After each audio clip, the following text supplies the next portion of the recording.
Assalamu alaikum wa rahmatullahi wa barakatuh, and welcome to another episode of Sapient Thoughts, where we discuss theophilosophical issues, where we answer those common contentions of the detractors of Islam, in addition to making our own arguments for the veracity of Islam. Today, inshallah, we're going to be tackling a contention that some of these anti-Islamic apologists have tried to put forth. One that stipulates, or that asserts, we could say, that the Quranic presentation of cosmology is one that says that the sun, it sets into a murky water spring. And why do they say that? Because of a verse in Surah Al-Kahf, chapter 18 of the Quran, where Dhul Qarnayn, one of the protagonists, one of the characters of the Quran, he goes to a certain destination and then he says that he sees the sun, وَجَدَهَا تَغْرُبُ فِي عَيْنٍ حَمِيَةٍ, that he saw the sun setting in a muddy spring. And they say this shows, because it's very clear in the Quran, they would argue that this shows that the sun, according to the Quranic cosmology, yes, setting in a spring of murky water. Now let's look at what the mufassirun, the exegetes of the Quran aforetime have said. Look at Baydawi, look at Ibn Kathir, look at Ibn Taymiyyah. Even though he didn't do like a tafsir of the Quran, but he mentions this by mentioning that all of the spheres of the falak are mustadira or spherical. And Al-Qurtubi actually mentions in his tafsir that this, because obviously he was preaching, or his homiletic type of exegesis was also being preached to a non-Arab audience, and a lot of individuals they didn't understand that the word wajada could actually mean is perspectival, it's from the perspective of the individual. He said this is obviously not talking about the sun, which is many, many times bigger than the earth in which we live in, sinking into the spring of murky water in that literalistic sense. And what is the evidence of this from the Arabic language? The evidence of this is the word wajada, which is the operative word that is used in this verse. It means, one of the key meanings of it, according to Al-Asfahani, who wrote obviously one of the most authoritative dictionaries for referencing the Arabic language, Alfaz Mufradat al-Quran, he says in it that this wajada could mean anything from the five senses. So it's perspectival and it's something from the five senses that is experienced from the person experiencing them. So this wajada is clearly in the Arabic language perspectival, and it's the anthropocentric phenomenological perspective. And so from this perspective, it seems to me that this is really flogging a dead horse, or trying to put into the Quran what they wish really was clear in the Quran, and that they hoped was already in there. Now you imagine, sometime after today, maybe 100 years from now or 200 years from now, some atheists that live on, if the world continues to that period of time, they say, look at these fools that lived in the 21st century, they used to say that the sun sets, but we know from modern science that the sun doesn't set. We would say that these people are foolish, they don't understand how language works, because sunset in the English language, because it's not something foreign.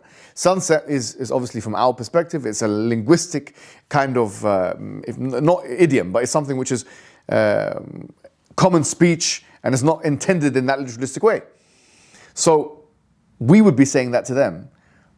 Obviously, why can't you apply the same kind of common sense with the Quranic discourse? It's because you're begging, you're desperate to find some kind of thing, an entrance point for your narratives. And this is weak. Another thing that I would add, or that they say, is that there's another hadith which corroborates our understanding, which is the hadith when the Prophet was supposedly asked, where does the sun set? And he says, تَغْرُبُ فِي عَيْنٍ حَمِيَةٍ, that it goes into a spring of muddy water. Now this lafz of the hadith, this particular phraseology of the hadith was narrated by one individual called Al-Hakim ibn Utaybah, who is seen as a mudallis, which means that he's weak. Basically, this individual does something called an'ana, which means that he doesn't tell us where he gets his information from.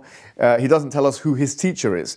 And so this an'ana is a form of disqualification from the hadith science perspective. And so this particular phraseology is not to be understood as strong. And that's why it's not mentioned Bukhari and Muslim. In fact, the hadith which is mentioned Bukhari is the one that we talked about in the other video, which of course you can watch in conjunction with this one if you want more information, the hadith of prostration.